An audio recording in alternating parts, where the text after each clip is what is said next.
Buenos días a todas y todos. Les doy la más cordial bienvenida a nuestro webinar en el contexto de campaña de invierno 2025. Les agradezco a todos los que están presentes hoy día acompañándonos. Importante mencionarle antes de pasar a presentar a nuestro expositor que pueden hacer sus preguntas mediante el chat. Al final las leeremos al final de la presentación y comentarles también que estos videos están siendo subidos a la plataforma de salud digital, los cuales pueden consultar posteriormente. Entonces voy a presentar, hoy día el expositor presenta el tema insuficiencia respiratoria aguda.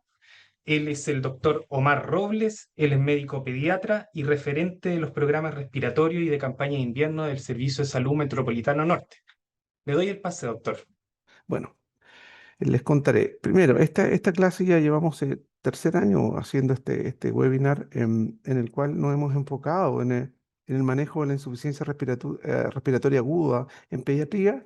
Em, Obviamente esto ha estado modificado nuestro quehacer en esta patología, dado principalmente por la utilización del anticuerpo monoclonal nirsevimab, que nos ha disminuido enormemente la presentación de infecciones agudas por virus sincicial en el menor de un año, con lo cual afecta justamente la presentación de esta patología que sigue siendo a nivel mundial un tema. ¿Ya? Empezamos. Aquí vamos a hablar de lo corriente de los episodios de obstrucción aguda del árbol respiratorio, con actualizaciones de lo que ha pasado en los últimos 24 meses. La definición de insuficiencia respiratoria aguda, la sabemos, no se ha modificado en años, se define por la incapacidad del aparato respiratorio para mantener un adecuado intercambio gaseoso necesario para atender las necesidades metabólicas del organismo. Esto, en resumen, que haya una afectación del aparato respiratorio con alteraciones de la presión de CO2, la presión arterial de CO2 mayor a 50 y la presión arterial de oxígeno que sea menor a 60. ¿Ya? Que eso habla de hipoxemia y hipercapnia. Eso es la definición de insuficiencia respiratoria aguda. Pero la clase se basa de las causas que van a producir esta insuficiencia y principalmente en las que les voy a mencionar.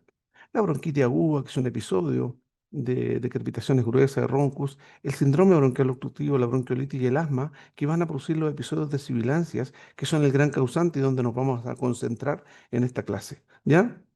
Eh, la neumonía, que produce crepitaciones finas y puede llevar a una insuficiencia respiratoria aguda, y las neumonitis o neumonía intersticial, que son más conceptos radiológicos que pueden producir también una insuficiencia respiratoria aguda. Tiene que ver mucho en esto, en la presentación de estos episodios, las características del aparato respiratorio del lactante sobre todo.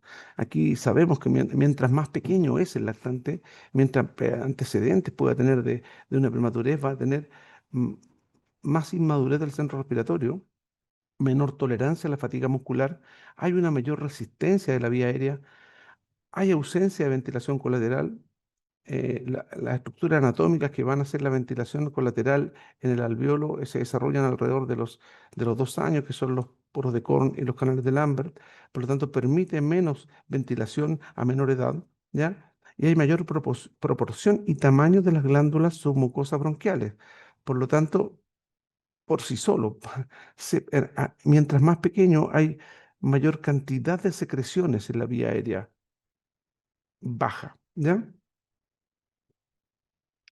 Y estos factores anatómicos que aumentan el riesgo de insuficiencia respiratoria en niños van a dar una vía aérea de menor diámetro, una laringe del lactante que está en una posición más anterior y cefálica, una vía aérea estrecha en el tramo subglótico de forma cónica, una caja torácica blanda y costillas más horizontales que se acentúa más a menor edad, ¿ya? Músculos respiratorios con baja reserva energética, centro respiratorio inmaduro, menor cantidad de alveolos más pequeños. Todo esto en resumen se conjuga, ¿ya? Para tener mayor presencia o presentación de episodios de insuficiencia respiratoria asociados a estos cuadros de síndrome bronquial obstructivo, bronquiolitis, ¿ya? Que son los que producen las sibilancias. Y aquí para muestra un botón, cómo se ve un bronquio, ¿ya? Cuando está inflamado, en el cual hay una engrosamiento de la pared, ¿ya? Que puede haber mucosidad dentro de él. eh, inflamación y asociado a constricción de fibra muscular lisa del bronquio, ¿ya?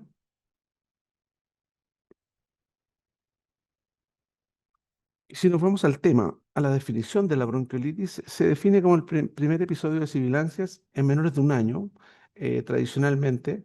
Esto está cambiando ahora en los países que están aplicando el, el anticuerpo monoclonal nirsevimab y otros anticuerpos monoclonales, los cuales se evidencia que ya el menor de un año presenta menos cuadros asociados al virus sincicial, ¿ya?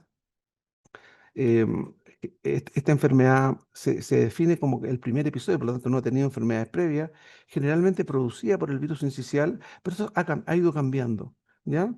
Y ahora también aparece el rinovirus como el segundo virus asociado a bronquiolitis, que es otro virus que se está detectando mejor, que tenemos la capacidad a nivel nacional de detectar la presencia de esta enfermedad, ¿ya? Y otros virus están el metaneumovirus, bocavirus, influenza, parainfluenza, adenovirus, que pueden también producir un episodio de sibilancia, un episodio de bronquiolitis en el primer año de vida. La bronquiolitis producida por el virus sincicial en la etapa pre-nirsevimab, que ya lo estamos viendo en los países que lo aplican, que el 100% de los niños menores de 2 años se había infectado con el virus sincicial, pero actualmente se está viendo que las infecciones por virus sincicial en menores de un año son menos frecuentes. Y y lo que estamos viendo es que la infección por virus sincicial empieza a aparecer obviamente después del primer año de vida, ¿ya? Con episodios, con el primer episodio y además se puede ver eh, en niños que tengan más de 2 años, recién con su primer episodio, lo cual cambia esta definición típica de bronquiolitis, ¿ya? Se estima que en los países que no usan el Nirsevimab y lo que pasaba antes en nuestro país, que el 40% desarrolla una aire baja por virus sincicial. eh, Esto actualmente disminuye porque en menores de un año ya no se presenta esta infección y vemos un cambio, un giro en el cual puede empezar a haber una infección aguda baja por virus sincicial en los mayores de un año, ¿ya? Y estos son datos que vamos a ir trabajando en los próximos años cuando tengamos ya eh, estudios que nos acrediten cómo cambió, cómo varía la presentación de la infección por virus sincicial, ya que ha ido cambiando, hay un desplazamiento por edad. ¿Ya? La tasa de hospitalización pre-nirsevimab era un 2% acá, ¿ya? Y actualmente, como se está colocando este anticuerpo monoclonal, ha disminuido. Aún en estudios y datos, 2025 nos permitirán definir cómo en un segundo año, qué datos vamos a tener de tasas de hospitalización, las cuales fueron muy diferentes eh, el 2024 en relación a lo que fue el 2023, que fue un año catastrófico para este tipo de infecciones, ¿ya? Aún, como estas definiciones son a nivel mundial, todavía es una gran causa de muertes, ¿ya? Y gran costo por hospitalizaciones. Aquí vemos imágenes anatomopatológicas de lo que es un bronquiolo normal, en el cual arriba a izquierda se ve en la anatomía y abajo se ve el bronquiolo que está ocupado por secreción. Hay inflamación, hay secreción, hay edema, hay infiltrado neutrofílico, hay destrucción de cilios y se aprecian necrosis y tapones mucosos. Por lo tanto, esos tapones mucosos van a producir la la patología definida como bronquiolitis, que es una patología infecciosa que es esencialmente inflamatoria, ¿ya? Entonces aquí vemos qué es lo que hace. El virus daña el epitelio, hay una respuesta inflamatoria, hay tapones mucosos, puede haber broncoconstricción, ¿ya? Y dependen aquí entre la susceptibilidad del huésped y el agente, que es el virus, van a definir a veces la gravedad o la severidad de la bronquiolitis, dependiendo si a menor edad, hay diferencias por sexo, por factores socioeconómicos, por contaminación, por tabaquismo. Que tenga algún daño pulmonar subyacente o que tenga antecedentes de atopia puede predecir una severidad mayor. Ahora entramos también de los últimos 2 años a analizar el rinovirus como un virus que se detecta ahora por la probabilidad y por disposición que hay a nivel nacional de detectar a través de un PCR, de un examen de reacción de polimerasa en cadena, el virus y se monitorea. Está, este virus, rinovirus de la familia de los picornaviridae, eh, está asociado clásicamente a resfrío en adulto y niño, pero también es el segundo virus más asociado o más frecuentemente asociado, el segundo virus a bronquiolitis, ¿ya? Se describen más de 100 serotipos asociados a tres grupos, A, B y C, y los grupos A y C están asociados a infecciones más graves. También existe asociación de la infección por virus, rinovirus en pacientes con antecedentes personales y familiares de atopia. Y esto también se puede traducir en una mejor respuesta a broncodilatadores. Y como les decía, ya desde el año 2023 y en la actualidad lo tenemos en los informes semanales de campaña de invierno, cómo se monitorea este virus, ¿ya? Y cómo ha sido la circulación durante el año, siendo un virus que aparece en época de otoño, también en primavera, ¿ya? Y se vio una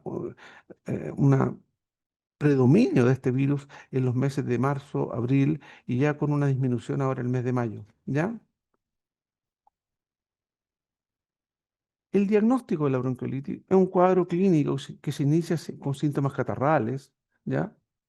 Puede tener fiebre los primeros días, la tos es inicialmente seca y se puede empezar a evidenciar una clínica de obstrucción bronquial que aparece entre el cuarto y quinto día de evolución, teniendo sibilancias, tos húmeda y llegando hasta incluso producir crepitaciones.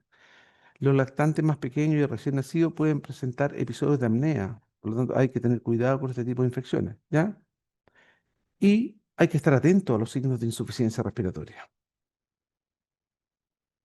Ya se ha recomendado a nivel mundial el uso de la escala de puntaje de tal, el score de tal modificado para predecir la gravedad de la bronquiolitis y también de los episodios de sibilancias, ¿ya? En el niño, ¿ya? Y aquí ya lo sabemos, ya, incluso esto aparece como una recomendación de uso en la última publicación que se hizo sobre bronquiolitis viral y recomendación sobre su manejo en Chile, que fue el año pasado, ¿ya? Esto ya lo conocemos y ustedes lo manejan en todas las salas GIRA y en todas las atenciones, ya sea en box o en unidades de emergencia, ¿ya?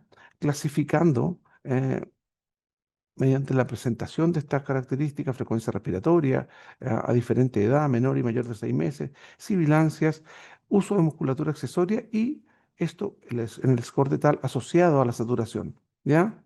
Y definen de acuerdo al puntaje en leve, moderado y severo. En el tratamiento, que hemos hablado ya en los años anteriores, lo que se ha publicado, lo recomendado, el uso de broncodilatadores, si hay recomendación o no, el uso de adrenalina, suero hipertónico, corticoides, kinesiterapia, oxigenoterapia. El salbutamol, hay muchos estudios que no evitan las hospitalizaciones, no acortan la estadía hospitalaria, no acortan la duración de la enfermedad a nivel ambulatorio, pueden tener efectos adversos como la taquicardia y el temblor, no son útiles en el tratamiento habitual de una bronquiolitis, ¿ya? Vamos a ver algunos alcances que se puede hacer a ciertas presentaciones que pueden permitir por lo menos una prueba, ¿ya? Los broncodilatadores no deben ser, Pediatric lo publican en el año 2012, los broncodilatadores no deben ser usados en forma rutinaria en el manejo de los pacientes con bronquiolitis. Es una recomendación. El uso monitorizado y como prueba puede ser una opción, ¿ya? Y puede continuarse solo si existe una respuesta positiva documentada, ¿ya? Esto entendiendo que la bronquiolitis, mientras más pequeño el niño sea, hay una inflamación como causa del cuadro, hay una inflamación de la vía aérea, de la vía aérea y del alveolo, hay muchos tapones mucosos que están dentro de lo que se produce, ¿ya? El detrito celular que se produce por el daño, por la inflamación, ¿ya? Y que va a producir obstrucción, pero no necesariamente una broncoconstricción, ¿ya? Y aquí ya en la misma recomendación sobre el manejo de bronquiolitis viral del 2024 se dice, la prueba terapéutica de salbutamol, requisito para su implementación y criterios para evaluar respuesta. Primero, si está hospitalizado, es mayores de 6 meses, si hay antecedentes de atopia personal o familiar,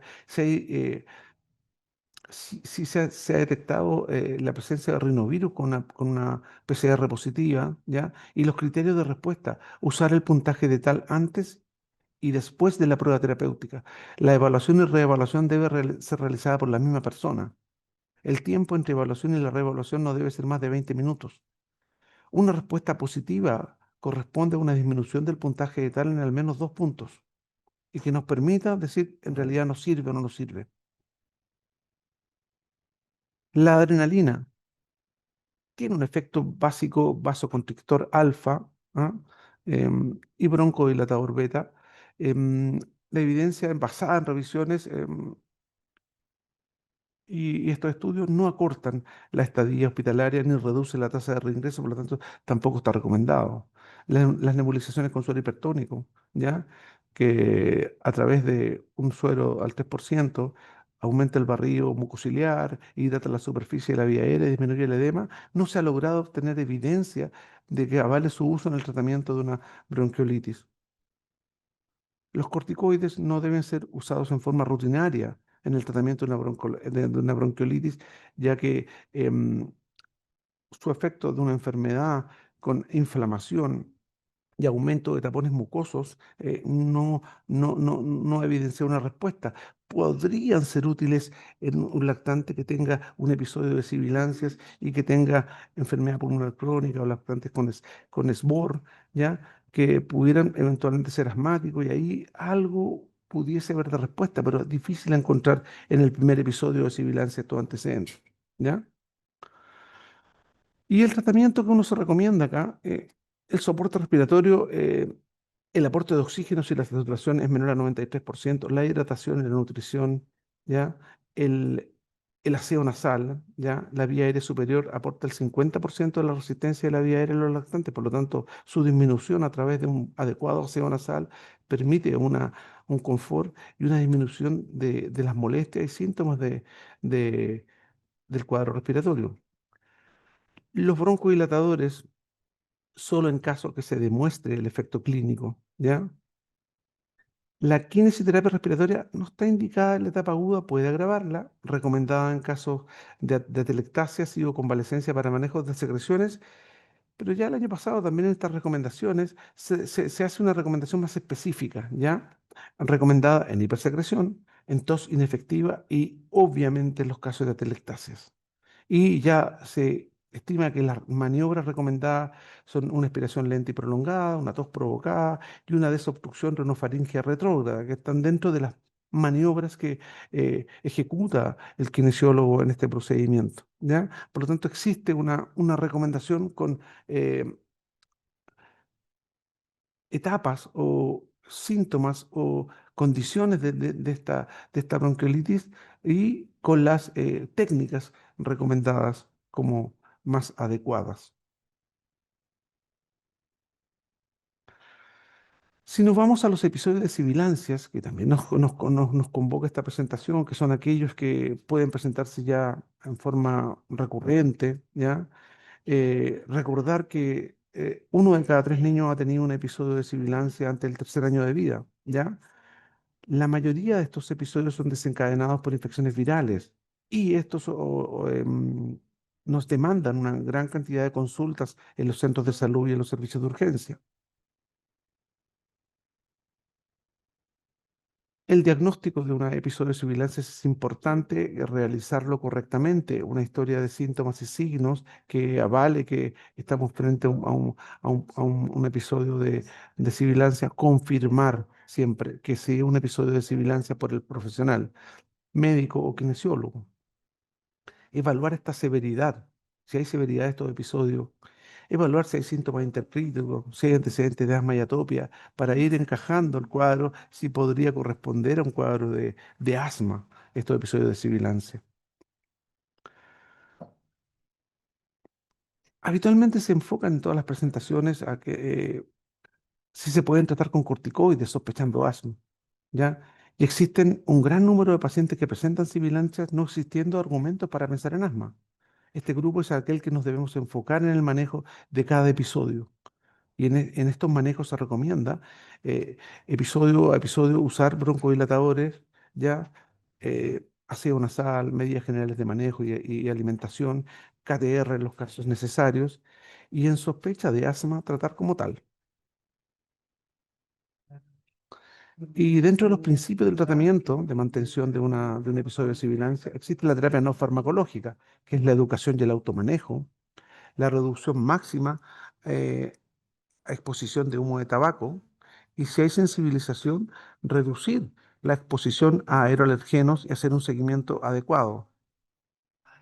La terapia farmacológica, la terapia farmacológica, el salbutamol o broncodilatador, que según la necesidad, mantener siempre una correcta técnica inhalatoria. Si hay síntomas persistentes, frecuentes o severos, iniciar dosis bajas de corticoide inhalado pensando que podría tratarse de un cuadro más crónico como un esboro o un asmático. Aquí está el flujograma, ¿ya? De manejo en una sala IRA de un cuadro, de un episodio bronquial obstructivo, ¿ya? Siempre basado en el score de tal, modificado, y aquí se recomienda lo que hay que hacer, ¿ya? En los más leves, ¿ya? Se puede recomendar el uso de inhalador en domicilio, revisar siempre la técnica inhalatoria, control en Saraira, derivar al programa IRA si es que son episodios más repetidos, ¿ya? Más de 3 episodios por año, y en el domicilio lo mismo, ¿ya? Todo esto se acompaña también de realización de kinesioterapia respiratoria. En los casos ya más moderados se recomienda hacer una hospitalización domiciliaria, observar cómo responde, ¿ya? Y si el paciente mejora, derivar a su domicilio con tratamiento, ¿ya? Si el paciente se mantiene con un puntaje que lo califica en moderado, se recomienda nuevamente realizar una hospitalización abreviada. Hay que observar cómo está, si responde o no responde, asociar un corticoide si nos amerita o pensar que estamos frente a un episodio obstructivo en un paciente que pudiera ser un recurrente. ¿Ya? Y si el paciente mejora, puede ser derivado a su domicilio. Si el paciente no mejora, ¿m? En las dos evaluaciones y tenemos avances en la primera evaluación que sea más severo, se envía a una unidad de emergencia para evaluar su hospitalización. Si después de la segunda hospitalización abreviada se mantiene con un puntaje sobre 6, se debe evaluar que este paciente no ha mejorado de su episodio obstructivo y debe ser derivado al nivel secundario, donde se le harán las atenciones necesarias para eventualmente evaluar si requiere quedar hospitalizado o eh, podría irse de alta a su casa con manejo domiciliario. Siempre esto evaluado por nuestra tabla de score de tal que se la muestro en estas dos presentaciones como el guía para definir la gravedad del episodio de sibilancias. ¿Ya? Vamos a hablar un poco de lo que hace el profesional kinesiólogo en la sala IRA. Claramente se desprende lo anterior tanto en bronquiolitis como el episodio de sibilancia, CBO, bronquitis obstructiva, la labor del profesional en la Saraíra, lo importante que es en la detección de estos casos, el manejo clínico de la hospitalización abreviada, la aspiración de secreciones y la KTR cuando lo requiera, el rescate de pacientes posterior al alta hospitalaria, si requiere kinesioterapia respiratoria y evitar complicaciones posteriores, y el seguimiento de los casos que le daría la continuidad de atención de la red de salud, ¿ya? Esto nos ha permitido en muchas partes poder a cada paciente que ha pasado por una hospitalización tener un adecuado seguimiento, tratamiento y continuidad en la atención para otorgar la atención completa, desde que ha estado hospitalizado hasta que está de alta, sano, y ya en su domicilio. Derivación médica Salaira se recomienda en los episodios agudos de bronquiolitis que requieran KTR. Ya, como les decía anteriormente, la recomendación de la guía de manejo de bronquiolitis permite utilizarse en ciertos casos, en los cuales principalmente la atelectasia, la convalescencia en los episodios de hipersecreción, ¿ya? Y cuando se detecta todo inefectiva. Eh, También los episodios de sibilancia que requieren quines, los episodios de neumonía asociada a atelectasia y una labor importante hace en la sala IRA la detección de casos sospechosos de asma o sibilantes recurrentes que van a ingresar a nuestro programa y van a ser manejados de una manera distinta. Un poco recordarles de lo que recomienda asma en menores de 5, GINA asma para menores de 5 años, que nos permite hacer un acercamiento al paciente que probablemente pueda tener un asma. Y aquí tenemos la gran proporción de niños menores de 5 años que hacen episodios de sibilancia sin tener criterios de asma, y solo un pequeño porcentaje que está hacia la derecha en el recuadro podemos pensar en asma, en los cuales se detecta la duración de los episodios más largo, eh, que tenga la frecuencia mayor de episodios al año, que sea más severo, ¿ya? Que tengan tos o episodios de molestia respiratoria en la noche, que dentro de los entremedios de cada episodio tengan tos con ejercicio, ¿ya? O al alimentarse, y que haya antecedentes de asma y atopia, ya sea personales o familiares, ¿ya? Y que nos permitirían acercarnos hacia otro diagnóstico que es el asma. Por lo tanto, gran parte de los pacientes que nosotros vemos en las atenciones corresponden a episodios de sibilancias no asociados a asma. Y el manejo que les menciono es el que debemos hacer, ¿ya? Y una diapositiva para enfocarnos en lo que actualmente nos tiene en periodo de cambio, ¿ya? Que es la aplicación de este anticuerpo monoclonal, el nirsevimab, que ha tenido un impacto, pero notorio en la reducción de hospitalizaciones y en la gravedad de la enfermedad, en la gravedad de la enfermedad por virus sincicial en niños menores de 1 año que son elegibles para recibir el medicamento. La disminución de la mortalidad, que el año pasado nosotros tenemos datos duros en los cuales fueron cero la mortalidad en los pacientes elegibles para usar nirsevimab. O sea, qué mejor dato para que este sea el medicamento que nos ayude a disminuir la carga asistencial que nos da la infección por virus sincicial, la gravedad y la mortalidad, ¿ya? Este es un anticuerpo monoclonal de mayor poder neutralizante, de una duración más prolongada, que nos permite proteger al menor durante una temporada entera, ya otoño-invierno, que de esta infección. Ahora, el estudio, estamos todavía en el estudio, el efecto de las infecciones por virus sincicial en el segundo año de vida. En los países que lo empezaron a usar antes que Chile, se ha visto que han aparecido casos de mayor intensidad o gravedad en los mayores de 1 año.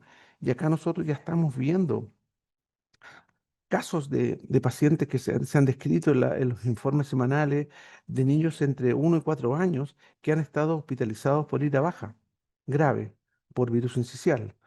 Entonces, ¿vamos a ver un desplazamiento? Sí. ¿Con un efecto positivo? Totalmente, porque la edad más crítica era en los menores de 6 meses, y sobre todo si tenían alguna patología de base que tenía más riesgo de enfermar, agravar y morir, y que hemos tenido una disminución notoria. Pero vamos a tener un desplazamiento de este tipo de infecciones a los mayores de 1 año, incluso ya no como episodio dentro de los 2 años, sino que incluso más allá de los 2 años, el primer episodio de infección por virus sincicial con un episodio de sibilancia, ¿ya? Por lo tanto, son datos que se van a ir viendo en la medida que sigamos usando este anticuerpo monoclonal. Vamos a ir captando qué pasa con la infección por virus sincicial eh, en el segundo año de vida y más adelante, ¿ya? Esto es un poco lo que les quería comentar, ¿ya? Esta es una clase que tiene algunas actualizaciones de lo que estamos viendo y que nos permite enfrentar lo que es la patología del episodio de sibilancias, ¿ya? En la insuficiencia respiratoria aguda. Muchas gracias. Muchas gracias a usted, doctor, por su presentación y por su colaboración permanente con el ministerio. Vamos a pasar entonces a leer algunas preguntas. Tengo 4 preguntas acá. Vamos a ver si alcanzamos a contestarlas. Una es sobre el uso del bromuro de hipatropio en bronquiolitis. ¿Qué opina sobre su uso y qué efecto este tendría eventualmente como efecto indirecto sobre la flema? Mm, En las recomendaciones de manejo se usa, yo lo expliqué en la mayoría de los casos como un broncodilatador. La primera elección siempre es el salbutamol, pero se puede asociar a bromuro y patropio, sobre todo la recomendación en casos más severos. ¿Ya? La recomendación específica, así que va a ser mejor que el salbutamol si responde, no. O sea, el primero indicado es el salbutamol. ¿Ya? Si es que hay respuesta. Lo más importante es evidenciar la respuesta. El bromuro hipatropio está recomendado en asociación con el salbutamol en los casos más severos. ¿Ya? Em, Cuando hay contraindicación del uso del salbutamol, podría entrar a jugar un rol. ¿Ya? Porque en algunos pacientes que han tenido alguna respuesta eh, de producción de algunos síntomas colaterales por el uso del salbutamol, como taquicardia, o que tengan antecedentes de una cardiopatía, principalmente trastornos del ritmo, ¿ya? Es no aconsejable usar el salbutamol y ahí podría empezar el uso del bromuro hipatropio como primera opción. Pero decir que el bromuro va a dar mejores efectos no se ha demostrado. Tenemos una segunda pregunta, dice si se recomienda el uso de salbutamol como tratamiento de mantención diario, permanente. Estamos entrando en otro tema. Recuerden que esta es una clase de insuficiencia respiratoria aguda en que yo les detallé que los principales temas a tratar iban a ser los episodios de sibilancia. em, eh, es la única parte que se recomienda usar a veces es en el preejercicio de los pacientes asmáticos, pero entendiendo que ahí hay también una recomendación de que la terapia principal en los asmáticos es el corticoide inhalatorio, si es que el asma está activo, y el broncodilatador se usa como un adicional si hay crisis o si hay síntomas pre-ejercicio. Perdón, hay un condicionamiento por el ejercicio a desarrollar síntomas, pero no se recomienda el uso permanente del salbutamol como terapia, monoterapia, ¿ya? Aunque sea en el ejercicio, como monoterapia no, ¿ya? Se recomienda en el episodio agudo cuando son sibilancias, en el episodio agudo, ¿ya? Y si nos vamos a la clase de asma o a lo que el asma se asocia a un corticoide inhalado siempre. Tenemos otra pregunta sobre inhaladores que dice, ¿qué opinión le merece el uso recurrente de salbutamol en urgencias, incluso con diagnóstico de resfrío común? Ahí entramos al mal uso del broncodilatador. Una de las cosas principales de esta clase es cuando uno habla de sibilancias, de síndrome bronquial obstructivo, de SBO o de la misma bronquiolitis, es confirmar la presencia signo, del signo cardinal, que es la sibilancia, que silbe el pecho. Si empezamos a usarlo en otras patologías, es un error, o sea, es una mala indicación. No tiene ninguna utilidad.